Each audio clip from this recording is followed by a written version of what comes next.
உரிமையாளர் நரசம்மா பேரடைஸ் உரிமையாளர் ஏற்கனவே ஒரு மாசம் முன்னாடி இங்கே கோட்டமாரியம்மன் பூக்கடைங்கன்ட்டு எல்லாமே எல்லோரும் நீங்க வந்திருந்தீங்க. அப்போ நீங்க எல்லாமே ப்ரெஸ்லயும் இது ஊடகத்திலையும் எல்லா விதத்திலையும் வந்திருந்தது. இப்போ என்னன்னா திரும்பி புதுசா எல்லாம் நடக்கும்போது இங்க ஒரு 40 கடை வரும்போது பாதி கடை வந்துட்டு திரும்பி பாதி கடை எல்லாம் ரோடுக்குள்ள போயிட்டாங்க. திரும்பியும் ரோடுக்குள்ள என்ன பண்றாங்க, நேற்று ஒரு நிகழ்ச்சி ஆச்சு, லாண்ட் ஆர்டர் சிச்சுவேஷன் ஆச்சு. அவங்க என்ன திரும்பி ஏதோ ஒரு டைம் கொடுத்துருக்காங்க. டைம் கொடுத்து அங்க உட்கார வச்சிருக்காங்க. ஏன்னா ஒரு பூன்றது வந்து எல்லாருமே பொதுமை, எல்லாருமே பூ பண்றது, எல்லாருமே யூஸ் பண்றது, அது அது பவித்திரமான ஒரு பூஜைக்கு வைக்கிறது, எல்லாருமே பூஜை பண்றது. இப்போ போயிடுறீங்க நீங்க, போன பிறகு அங்க எல்லாருமே துப்புறதாகட்டும், ஏதோ ரீசர்ச் பண்றதாகட்டும், இன்னொரு திரும்பி அதே இடத்துல வச்சு பூ வச்சு விற்கிறாங்க. ஏன்னா இங்க வந்து ஒரு கிளீனா ஒரு பில்டிங்ல வந்து நீட்னஸா எல்லாருமே அவங்க வந்து எல்லாமே கேட்டுக்கிட்டாங்க.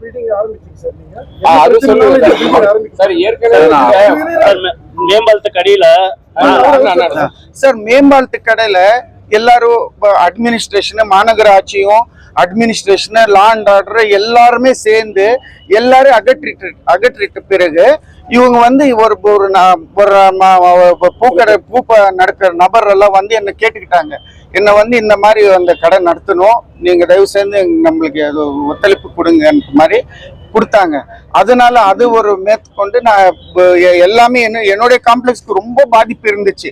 ஏற்கனவே இருக்கிற கடையெல்லாம் காலி பண்ணிட்டு போயிட்டாங்க. பார்க்கிங் இல்ல, நெரிசல், யாராச்சும் யாரோ 2-3 பேருக்கெல்லாம் ஆக்சிடென்ட் ஆயிடுச்சு. வண்டி நிறுத்தும் போதெல்லாம் ஆக்சிடென்ட் ஆயிடுச்சு. சரி, நானும் சரி ஏதோ 10 பேர் பொழைக்கிற இடம்ட்டு நான் சரி இவங்க பூக்கடை வரும்போது பூக்கடை பேசும் வந்து நல்லா நடக்கட்டுமேன்ட்டு நான் ஒரு நல்ல எண்ணத்தோட, அம்மா கோட்டமாரியம்மன்னாலே நம்ம கிராம தேவதே ஒசூர் ராணியன் கூப்பிடுறாங்க. அந்த அம்மாவை கூப்பிட்டுட்டு வந்து இங்க அவ்வளவு சீரும் சிறப்பமா ஒரு அன்னப்பிரசாதம் பண்ணி அவ்வளவு தூரம் பண்ணி எல்லாருமே பழிக்கட்டும்ன்ற ஒரு நல்ல எண்ணத்தோட நான் பண்ணது வந்து இப்போ பார்த்தா இப்போ நடப்பாத பத்தி வேற யார் மேலேயும் எனக்கு குற்றமோ இன்னொன்னு நான் சொல்ல விரும்பல நான். ஏன்னா எல்லாருக்குமே பாதிப்பு. இப்போ பில்டிங் உரிமையாளருக்கு ரொம்ப என்னோட சொந்த வண்டியிலே நான் வர முடியாது இங்க, இந்த மாதிரி சூழ்நிலை. எவ்வளவு பேர் எனக்கு நிறைய பேர் தெரிஞ்ச ஃப்ரெண்ட்ஸு, என்னோட ரிலேஷன்ஸ் யாருமே இங்க வரவே முடியாது. பூக்கடை வாங்கணும்னாலும் வரவே முடியாது. அந்த அளவுக்கு அங்க யாருமே நிக்க முடியறது இல்ல. இது வந்து அவ்வளவு நெரிசல் இருக்கு. அதனால தயவு செய்து எல்லா அட்மினிஸ்ட்ரேஷனை தாழ்மையோட கேட்டுட்டு இது வந்து இதுக்கு ஒரு தீர்வு பண்ணுங்க. ஃபர்ஸ்ட் வந்து ஒரு அட்மினிஸ்ட்ரேஷன், கலெக்டர் ஆகட்டும்,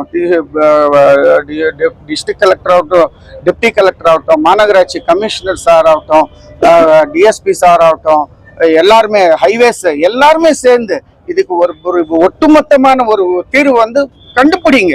ஏன்னா ஒரு ஊர் ஒசூர் வந்து கூகுள்ல தேடி பார்த்தா எவ்வளவு குரோயிங் சிட்டி, 13th குரோயிங் சிட்டின்றாங்க.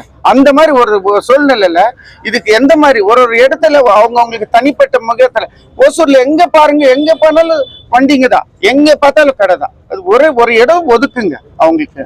ஏன்னா பூக்கடை வியாபாரிங்க எல்லாருமே ஏழப்பட்டவங்க. இப்போ ஒரு பிரச்சனை நடந்திருக்கு, ஒரு பிரச்சனைக்காக ஒரு தீர்வு வந்திருக்கு, இந்த தீர்வு உள்ள வந்திருக்கு. திரும்பி இவங்க வந்து போய் ஏதாச்சும் பிரச்சனை பண்ணாங்கன்னா லா அண்ட் ஆர்டர் யாரு பொறுப்பு? இதுக்கு பிரச்சனை பண்ணக்கூடிய மகர் வியாபாரிகள் அவங்க எல்லாம் யாரு, எந்த பகுதியை சேர்ந்தவங்க, அவங்க புதுசா வந்தவங்களா, ஏற்கனவே உங்களுடைய இது வந்து நம்மளுக்கு அது அந்த டீடைல்ஸ் தெரியலங்க, நம்மளுக்கு அந்த டீடைல்ஸ் தெரியல. இப்ப எங்க ஆளுங்க வந்து என்கிட்ட வந்து சொன்னாங்க, இந்த மாதிரி இது ஒரு இவ்வளவு தூரம் பண்ணி கொடுத்துங்க, பாதிக்கு மேல அங்க கடையே கிடையாது, எல்லாமே காலி பண்ணிட்டு போயிட்டாங்க. நீங்க கூட நீங்க பாத்துக்கலாம். இது வந்து தாழ்மையோட எல்லாருக்கும் சம்பந்தப்பட்டவங்களை கேட்கிறேன் நானு. இப்படி மேற்கொண்டு இந்த மாலை கடைக்காரங்களை கேளுங்க, அவங்களுடைய என்ன இது பிரச்சனை. சார் வணக்கம். கடையில மாலை கடைங்க எல்லாம் எடுக்க வச்சதுனால வந்து நாங்க வந்து அண்ணா ஜெய்சங்கரன் அவங்க கிட்ட போயிட்டு, ஆனா நம்மளுக்கு இந்த மாதிரி இருக்கு, நம்மளுக்கு உங்க பில்டிங்ல கொஞ்சம் ரெடி பண்ணி கொடுங்க, உங்களுடைய பல மக்கள் இருக்காங்க, அவங்களுக்கு உங்களுடைய உதவி தேவை அண்ட் போய் நாங்கள் அவங்க கிட்ட ஒரு ரிக்வெஸ்டா கேட்டு அவர் இவ்வளவு மட்டும் நம்மளுக்கு ஒரு மார்க்கெட் பண்ணி கொடுத்துருக்காங்க. திருப்பி என்ன ஆகுதுன்னா மார்க்கெட்டை ஃபர்ஸ்ட் எல்லாம் வெளியில விடமாட்டான் அண்ட் சொல்லி இருக்க வச்சதுனால தான் நாங்கள் ஏதோ அவர்கிட்ட போய் கையில காலில் விழுந்தா நம்ம ஏதோ ஒன்று பண்ணோம்.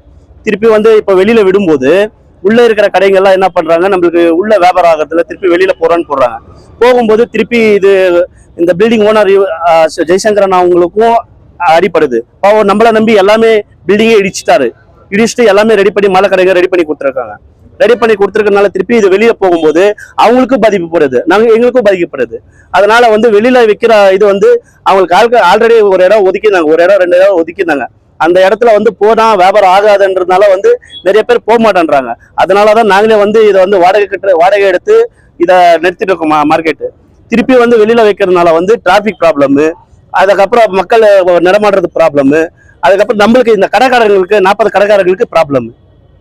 இந்த சுச்சுவேஷன் இருக்கிறதுனால வந்து அவங்களுக்கான ஒரு இடம் ஒதுக்கிட்டு அவங்கள கொஞ்சம் நம்மளுக்கு இங்க இருந்து கொஞ்சம் இது பண்ணி கொடுக்கணும்னு நாங்க ஐயா எம்எல்ஏ அவரை கேட்டுக்கிறோம், மேயர் அவரை கேட்டுக்கிறோம், முனிசிபாலிட்டி கமிஷனர் அவரை கேட்டுக்கிறோம், அதே மாதிரி நம்ம கலெக்டர் அவங்கள கேட்டுக்கிறோம். எல்லாரையும் தாழ்மையோட கேட்டுக்கிறோம். எங்களுக்கு வந்து அவங்கள வந்து நாங்க விரட்டுங்கன்னு சொல்ல கிடையாது. அவங்களுக்கான ஒரு இடம் கொடுத்துட்டு அதை வந்து நம்மளுக்கு கிளியர் பண்ணித்தாங்க. இங்க 40 அவங்களையும் நம்ம பார்க்கணும், அவங்களும் வேற யாரும் இல்லை. இங்க நம்ம அவங்களும் பார்க்கணும்னு நினைச்சா இங்க 40 கடைக்காரங்களும் வாடகை கட்டணும். அங்க உள்ள வந்தா ஜனங்க உள்ள வந்தாதான் நாங்க இங்க வாடகை கட்ட முடியும். வராம நம்ம இங்க வாடகை கட்டணும்னா ஆகுறது இல்ல. நம்ம இந்த ராயகோட்டா, இந்த பாகலூர், இங்க அத்திபலி அங்கிருந்து வந்து விற்கிறவங்க தான் இங்க அதிகம் சார். இந்த நம்ம இது ஃபுட்பாத் மேம்பாலத்து கடையில ஃபர்ஸ்ட் இது பண்ணிருந்தாங்க, ஃபுட்பாத் மேம்பாலத்து கடையில இது பண்றாங்க. இப்போ வந்து இங்க நம்ம இந்த இது முன்னாடி மேம்பால இதுல பண்றாங்க. இவங்களை வந்து ஏதாவது ஒரு இடம் கொடுத்தா அவங்கள இது பண்ணி நம்மளுக்கு இதை கொஞ்சம் கிளியர் பண்ணி கொடுக்கணும்னு தாழ்மையா எல்லாரையும் கேட்டுக்கிறோம். விஜய் சார். முனிசிபாலிட்டிக்காரர் ஒரு 2-3 மாசமா சொல்லி இருந்தாங்க, எடுங்கன்னு சொல்லி இருந்தாங்க. நாங்க எடுக்காம அப்ப என்ன பண்ணாங்கன்னா ஒரு நாள் திடீர்னு வந்து எல்லாமே கலெக்டர்ல இருந்து கமிஷனர் ஊர்ல வந்துட்டாங்க. வந்து எங்க எல்லாரும் வந்து இங்க மேம்பாலத்துக்கு இருந்தவங்க எல்லாம் வந்து இங்க ரோட்ல உக்காந்துங்க. ரோட்ல உக்காந்து போராட்டம் போனதுக்கு எல்லாரும் பிடிச்சின்னு போயிட்டாங்க இதுக்கு ஸ்டேஷனுக்கு பிடிச்சின்னு போன உடனே வந்து நாங்க இங்கிருந்தா இங்க வரக்குள்ள எல்லா கடைங்கெல்லாம் இடிச்சு அதுல என்னென்ன பொருளிச்சு பூவிச்சு அப்படியே இருந்துச்சு, எல்லாம் இடிச்சு தூள் பண்ணிட்டு போயிட்டாங்க. அப்புறமா நான் இருந்துட்டு கேட்டார் கிட்ட போன் போட்டு கேட்டேன். எனக்கு சொந்த அத்தை மகன் தான் கேட்டதுனால அவன் என்ன பண்ணா இங்கே ஓனர் கிட்ட வந்தார்.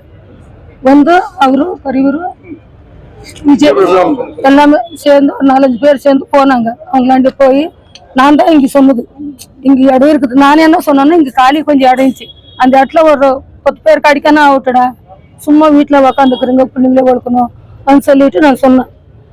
அதனால என்ன பண்ணாங்க, அவங்க வந்து இங்க கேட்டாங்க. அவங்க ஏதோ பெரிய மனசு பண்ணி கொடுத்தாங்க எல்லாருக்கும் இடம். இப்போ உங்களுக்கு என்ன பாதிப்பு வந்து இந்த ரோடு கடை தான். திருப்பி கடை போட்டுக்கிறாங்க. ஆனா நாங்க என்ன சொல்றோங்க, அவங்க எல்லாம் இங்க வச்சுங்கன்னா புது ஆளுங்கன்னு அந்த ராயகோட்டாரு மீதி எல்லாம் இங்க இருக்கிறவங்க சில பேர் இருக்கிறாங்க, இங்கே இருக்கிறவங்க சில பேர் இருக்கிறாங்க. அவங்க எல்லாம் வந்து கடையை எடுத்துக்கிறாங்க. சாலை ஓரத்துல இருக்கிற கடை எடுத்து எங்களுக்கு வருவாங்க, இங்க நேர கடைக்கு வருவாங்க. அவங்களுக்கும் கடை வேணும் தான், அவங்களுக்கும் கடை வேணாம்னு சொல்ல, அவங்களுக்கும் கடை எல்லாமே ஒரு இடத்துல வந்து உக்காரலாம் தான் சொல்லுங்க. அவங்களுக்கும் இடம் இருக்குது. ரொம்ப வைக்கிறது கொஞ்சம் வச்சுக்கணும், வியாபாரம் பண்ணிக்கலாம்னு நானும் எவ்வளவு எடுத்து சொல்லிட்டேன். அவங்க யாரும் கேட்கற மாதிரி இல்லை. ராமக்கா.